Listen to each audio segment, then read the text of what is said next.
Hi guys, मैं LS. I hope आप सब ठीक होंगे। सो कल आपका एग्ज़ाम है एचएपी का, तो क्या क्या पढ़ना है।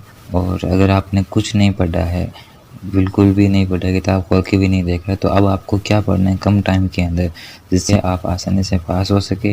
वो बोले तो आपके लिए बहुत ही हेल्पफुल रहने वाला है। ठीक है, तो सबसे पहले आपको पढ़ना है सेल क्या होती है, और बोले तो सेल की स्ट्रक्चर पढ़नी है, पूरा क्लासिफिकेशंस सेल के अंदर क्या क्या होता है सब कुछ पढ़ना है आपको। ठीक है, एक भी छोड़ना नहीं है सेल के अंदर। ठीक है, माइटोकॉन्ड्रिया को अच्छी तरह से पढ़ लेना। ठीक है, उसके बाद आपको टिश्यू क्या है, टिश्यू का क्लासिफिकेशन कवर करना है अच्छी तरह से।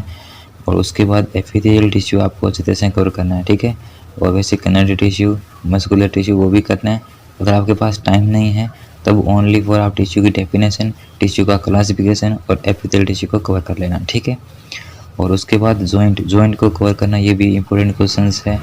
इसका क्या क्लासिफिकेशन है उसको अच्छी तरह से आप कवर कर लेना, और उसमें से आप साइनेबल जॉइंट को कवर कर लेना। इस जॉइंट को मत छोड़ना, साइनेबल जॉइंट कई बार पूछा गया है। ठीक है, और इसके जॉइंट के कुछ डिजीज़ होते हैं, तो इसमें से खासतौर जो गाउट है, ये एग्ज़ाम के अंदर आता है, कई बार पूछा गया है गाउट। ठीक है, तो इसको देख लेना एक बार। ठीक है, उसके बाद कार्डियोवास्कुलर सिस्टम की बात करें तो यहाँ पर हार्ट क्या है, हार्ट की स्ट्रक्चर और ब्लड सर्कुलेशन ये भी देख लेना। इसके स्ट्रक्चर वगैरह है जो हार्ट का, वो दिखा देना, किस प्रकार सर्कुलेशन होता है वो भी शो करवा देना। ठीक है, तो वैसे तो बहुत ज़्यादा इंपॉर्टेंट क्वेश्चंस बनते हैं एचपी के अंदर, क्योंकि काफ़ी जो सिलेबस है इसका पैटर्न है वो काफ़ी लेंथी है, इसलिए हर टॉपिक में यहाँ नहीं दे सकता, क्योंकि आपके पास टाइम बिल्कुल कम है। उसके बाद आपको रिप्रोडक्टिव सिस्टम, इन दोनों में से कुछ ना आपको देखने को मिलेगा, लेकिन सबसे पहले आप फीमेल वाले को कवर करना। ठीक है, अगर आपके पास टाइम नहीं है ना तो फीमेल वाले को कवर करना, अगर टाइम है तो इन दोनों को कवर कर लेना। ठीक है, यहाँ से क्वेश्चन बोले तो आपको देखने को मिलेगा 100%। ठीक है, उसके बाद बोले तो ये हो गया आपके लॉन्ग क्वेश्चन जो आपको 5-5 नंबर के या 3-3 नंबर के आपको देखने को मिलेंगे, वो यहाँ से देखने को मिलेंगे। ठीक है, या तो सेल्स आएगा कंप्लीट, सेल्स नहीं आया तो टिश्यू आएगा। ठीक है, सेल्स नहीं आया तो टिश्यू आएगा, टिश्यू आएगा तो सेल आएगा। ठीक है, अगर सेल आ गया तो टिश्यू से शॉर्ट क्वेश्चन बनकर आ जाएगा, 3 नंबर का आ जाएगा, एपिथेलियल टिश्यूज के बारे में कुछ लिखिए। ठीक है, तो ऐसा आ सकता है। और फिर जॉइंट आ सकता है, जॉइंट आएगा या तो पूरा आएगा, पूरा नहीं आएगा तो साइनेबल जॉइंट आएगा। ठीक है, और उसके बाद यहाँ से फीमेल वाला आएगा या मेल वाला आएगा, रिप्रोडक्टिव सिस्टम। उसके बाद देखिए शॉर्ट क्वेश्चंस, एनाटॉमी और फिजियोलॉजी, दोनों में से एक ज़रूर पूछा जाएगा एग्जाम के अंदर। एनाटॉमी क्या होता है, फिजियोलॉजी क्या होती है, इन दोनों की डेफिनेशन देख लेना।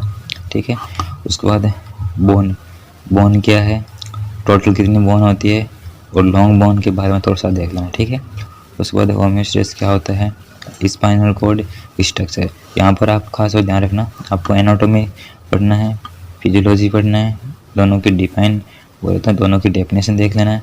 उसके बाद में स्पाइनल कॉर्ड देख लेना है, उसके बाद में ब्लड ग्रुप देख लेना है, उसके बाद बोन है। ठीक है, उसके बाद स्ट्रक्चर के अंदर आना है। सबसे पहले आई की स्ट्रक्चर तैयार कर लेना, फिर टाइम है तो स्किन की कर लेना, फिर भी आपके पास अभी टाइम है तो नेफ्रॉन या किडनी दोनों में से एक कर लेना। ठीक है, उसके बाद में फिर टाइम बचा है तो सबसे पहले आप लिम्फेटिक सिस्टम क्या होता है इसकी बोले तो इसका इंट्रोडक्शन देख लेना, नर्वस सिस्टम का इंट्रोडक्शन देख लेना, स्किन की डेफिनेशन क्या है थोड़ा बहुत इसका इंट्रोडक्शन देख लिया, और यूरिनरी सिस्टम के बारे में थोड़ा बहुत देख लेना। ठीक है, और ब्लड क्या है, ब्लड का क्लासिफिकेशन, समझ की बात, ब्लड क्या है, ब्लड का क्लासिफिकेशन ये थोड़ा देख लेना। और फिर ब्लड प्रेशर को डिफाइन करना, 1 नंबर के अंदर पूछा जा सकता है, 80% चांस है।